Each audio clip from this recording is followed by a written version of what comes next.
The listing had called it a fixer-upper with historical charm. 500 and a single signature was all it took for Colton Raines to become the legal owner of a sprawling, dust-caked mansion on the edge of nowhere. No photos were included. Just coordinates, a deed number, and a note that said, "Buyer assumes all responsibilities attached to the estate." He thought it was a joke, a scam, maybe. But the paperwork was real. The lawyer's signature matched state records. Property taxes were paid through the next decade. He figured it was abandoned, maybe haunted. But he wasn't the type to scare easily. He arrived just before dusk, his boots crunching over gravel so old it had fused with the earth. The mansion stood taller than he expected, 4 stories of sun-bleached stone and flaking black shutters. Ivy strangled the windows. One door hung slightly ajar like a yawning mouth. Still, nothing screamed, "Occupied." So he pushed through the warped frame, calling out a casual hello. No answer.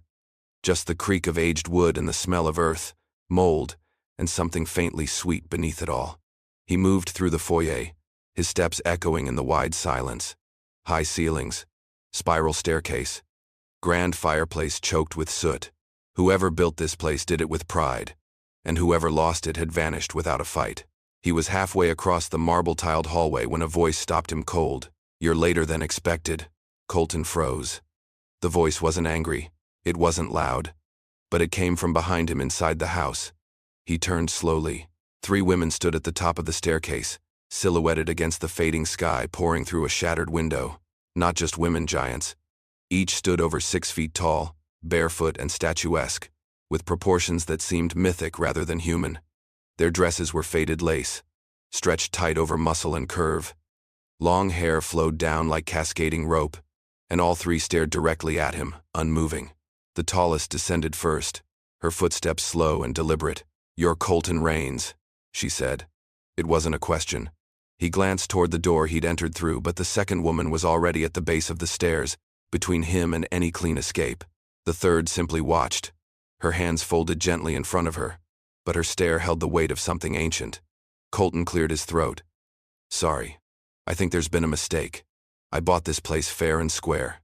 The first woman smiled, but it didn't touch her eyes. "We know. We've been waiting." She tilted her head, studying him like a new species. "This house chooses its buyer. You didn't find it. It found you." The way she said it made his blood slow in his veins. The air felt too still, too heavy. Colton tried to square his shoulders. "I just came to fix the plumbing," he joked, reaching for the papers in his coat pocket. The third woman finally spoke, her voice velvet and low. "That won't help you. The house doesn't care about your deed." Her eyes flicked to the floorboards beneath his boots. "You already stepped inside. You're claimed." Colton's mouth went dry. He gripped the folded deed like it was some kind of holy relic that might ward off whatever this was. "How do you know my name?" he asked, keeping his voice even, though something primal inside him screamed to run. The second woman stepped closer, her bare feet silent on the wood. "Colton Nash Raines, born May 7th. Mother, Eleanor Raines, deceased. Father, unknown." She said it without emotion, as if reading off a file. His heart jumped. That wasn't public information. Not all of it. Not the exact phrasing. "Who the hell are you?" he said, sharper now, trying to inject some steel into his tone. The first woman, the leader, smiled again, this time more like someone amused by a child throwing a tantrum. "We are the Covenant," she said simply, as though that explained anything. "We are what comes with the land." Colton took a slow step backward, careful not to trip on the warped boards. "No one mentioned tenants," he muttered. "I bought this place outright." But even as the words left his mouth, they sounded hollow, transactional, weak, like trying to rationalize with thunder. The third woman descended the staircase now, her hair, a curtain of silver blonde catching the last glow of daylight.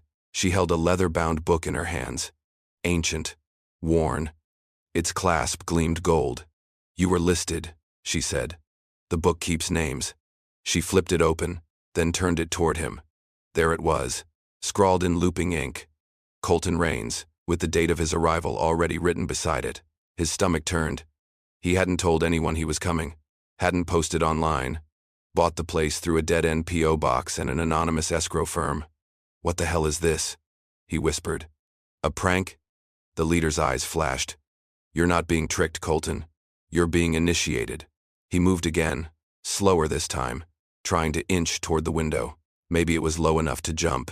Maybe he could still break free. But the second woman was already anticipating his thought. "Run if you want," she said, "but the land won't let you go far. It has your scent now." Colton turned to her. "You talk like the house is alive." All three women responded at once, an eerie harmony of soft voices. "It is." Silence swallowed the hallway. Colton could hear the tick of his own pulse in his ears. The first woman finally gave him something that felt almost like mercy. "You need time. We understand." She gestured toward a side hallway. "Your room is upstairs. We've prepared it for you." Her smile returned, and it was devastating in its confidence. "Sleep, if you can. You'll need your strength before midnight." Colton didn't move, didn't answer, just stared. The third woman gave him a look that made his spine freeze.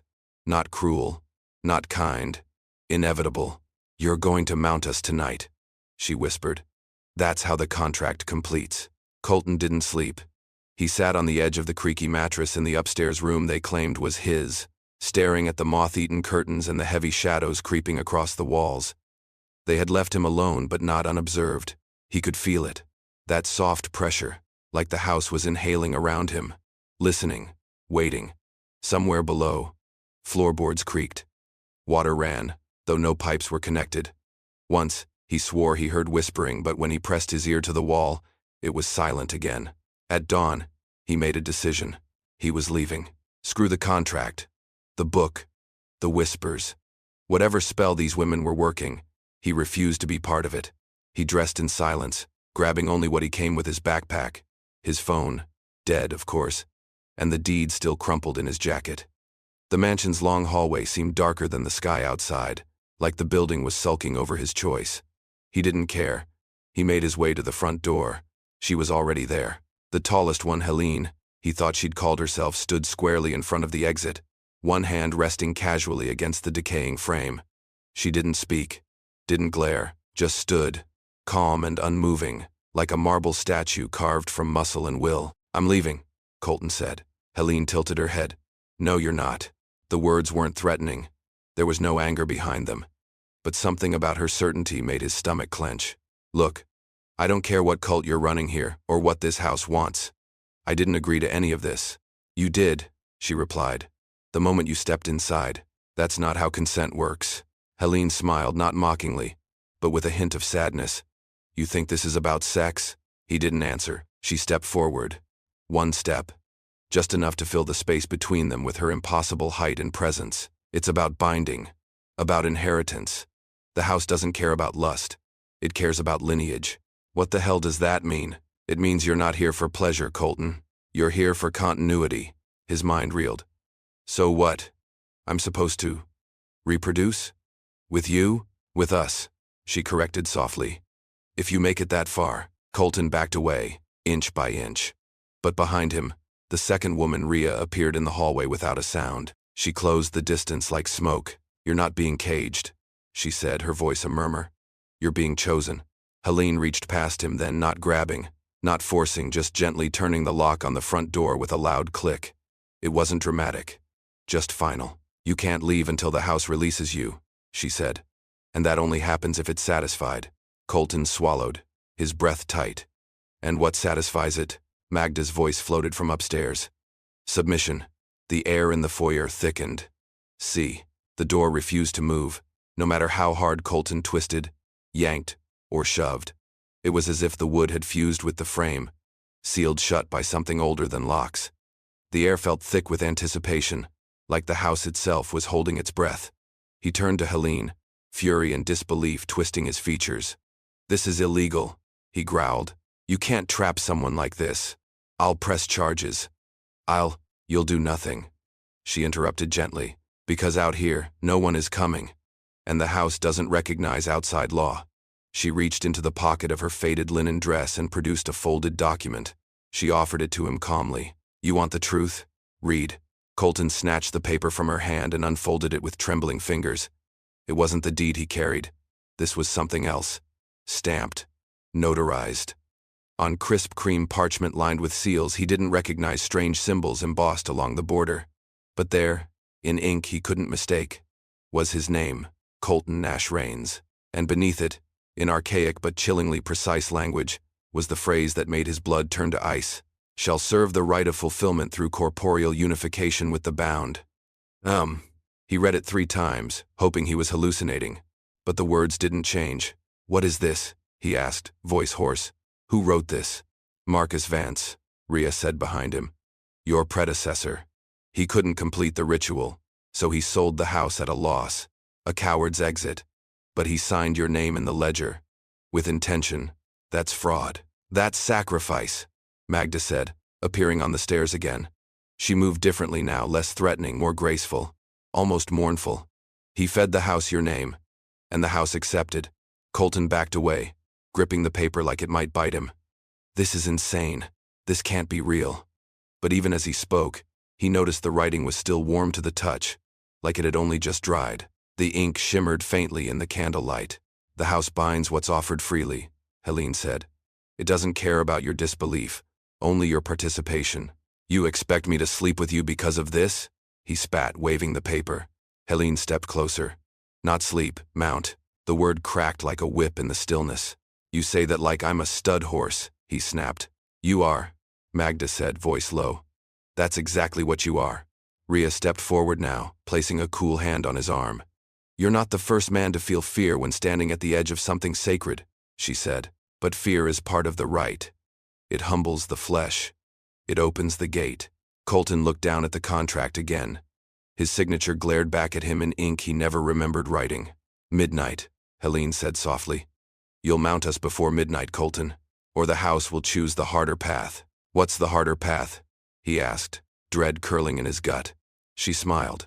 Being mounted, Colton sat motionless in the parlor, the contract spread open on the table before him. The ink glinted in the lamplight like it had blood in it. The 3 women gave him space but not distance. He could feel them in the house, moving like currents under a still lake. Their presence didn't fade when they left the room. If anything, it deepened. This mansion had no electricity, no cell reception, and no exit that responded to force. But somehow, the gravity of it all, the ritual, the history, the contract was heavier than stone. Magda returned first, a decanter in her hands. She poured something dark and amber into a small glass and placed it in front of him without a word. We thought you'd ask more questions by now, she said, folding herself onto a velvet chair with the ease of someone who had lived 10 lives in this room. I still think I'm dreaming, Colton muttered, staring into the drink like it might hold a map out. Or drugged. Rhea entered next, barefoot as always, her presence quiet but inevitable. It doesn't matter what you believe. The mansion works off truths that predate your logic. You could call it magic, or ritual, or just old agreements, carved into the bones of the land. Helene followed, closing the heavy parlor doors behind her. This house was raised on consecrated soil. It was not built. It was summoned. She gestured to the ceiling with its intricate carved beams and chandelier made of twisted, darkened antlers. And it requires maintenance. Colton scoffed. You mean sex? No, Helene said, tone firm. I mean honoring the pact. Physical union is only part of it. The house is a vessel. It must be filled. By lineage, by memory, by surrender. She approached the table and tapped her finger against the word unification in the contract.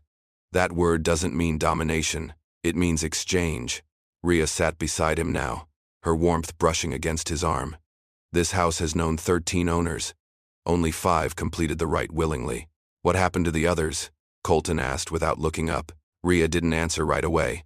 When she finally spoke, her voice was almost too soft to hear. The house took what it needed. Helene nodded. It always does. Colton looked from one woman to the next. Why are you still here?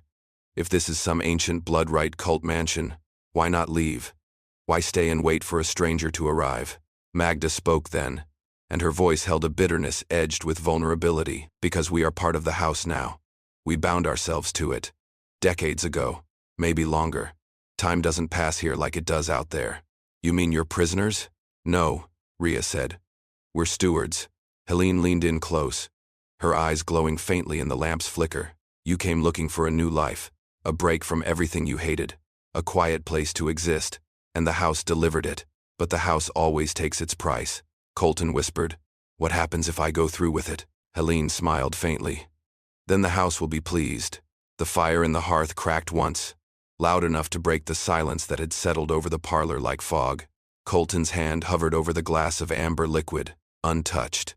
His thoughts were racing, clawing at reason, trying to climb out of the pit these women had dug into his understanding of reality. But the pit was too deep, and the walls were too smooth.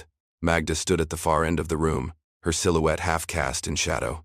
"You asked why we stayed," she said, her voice as steady as the clock ticking somewhere in the hall. "But you never asked what it cost us." Colton glanced up, unsure whether he wanted the answer. Rhea came closer, perching on the arm of the couch like a wild thing trained to mimic grace. "The last time we completed the rite," she trailed off, eyes flickering toward the flames. "We were young, mortal, willing." Helene stayed standing, as if sitting would relinquish too much power. "It was 1932, she said, like she'd been holding the date in her mouth for decades. "The last successful mount. The last time the house was quiet." Colton blinked. "You're saying you haven't been touched?"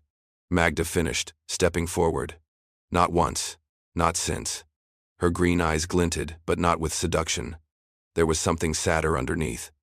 93 years, and we felt every single one of them. Colton leaned back, as if the air itself had suddenly grown heavier. "That's not possible."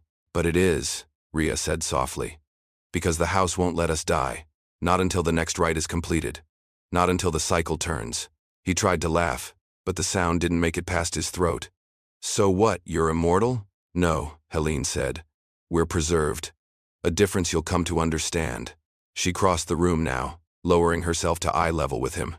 "We're not asking for sex, Colton. We're asking for restoration. For you to finish what was started, what your signature already confirmed." Colton rubbed his temples, the room spinning slightly. "Even if I believed you, even if this is all true, I don't understand why it has to be me." "You're the last name in the book," Magda said, "and the house is patient," Rhea added. "But not eternal." Colton looked at them, really looked at them, and saw it for the first time. The cracks in their perfection, the strain behind their poise. These weren't seductresses. They were survivors of some ancient hunger, standing on the edge of oblivion. And he was the rope they'd been waiting on for nearly a century. "Can't someone else?" "There is no one else," Helene interrupted. "Marcus was supposed to be the one, but he ran, sold you the house in panic, and you came here chasing silence. You brought the right name, the right blood, the right moment." Colton stared into the fire. A knot formed in his chest, not of fear this time, but of something deeper. Pity, curiosity, maybe even purpose. Magda's voice was barely a breath behind his ear. "We've been celibate for 93 years, Colton." She paused. "And you were born to break that fast." The night pressed in around the mansion like a second set of walls. Outside, the moon hung low and swollen behind streaks of slow-moving cloud, casting ghostlight through the high windows. Inside, the silence wasn't empty. It pulsed, like breath held too long. Colton stood at the base of the stairs, one hand gripping the carved banister, the other buried deep in his pocket, fingers still clenched around the edge of that damn parchment. He hadn't said yes, but he hadn't said no either, and somehow they knew that was enough. Helene passed him without a word, her long dress whispering across the wooden floor as she ascended the stairs. She didn't look back. She didn't need to. The weight of her presence filled every step behind her. Magda followed, a silent shadow with firelight in her eyes. Rhea was last. She paused beside him, close enough for him to feel the heat rising from her skin. She reached up and brushed a lock of hair away from his brow, with an intimacy that sent a tremor through his spine. "You're not being forced," she said quietly. "But the house we respond to movement. Stillness is death here." Then she turned, bare feet padding up the stairs, each step a beat in a drum he couldn't stop hearing. He stood frozen, not by fear, not entirely, but by the sense that every breath he took in this house bound him deeper to it. Each inhale of this musty, ageless air wove him tighter into its strange, soft mouth. His heartbeat pounded with a rhythm he couldn't trace to panic anymore. It was anticipation, tension that bordered on need. When he finally climbed the stairs, he didn't even realize he was moving until he stood before a tall, doorless archway lit only by a trio of flickering candles. Inside, the room breathed warmth and time. The ceiling was vaulted, painted with symbols he didn't recognize but somehow understood. The bed at the center wasn't just a bed, it was an altar. Woven branches formed the frame, and silken sheets clung to it like skin to bone. The women stood at its edges, waiting.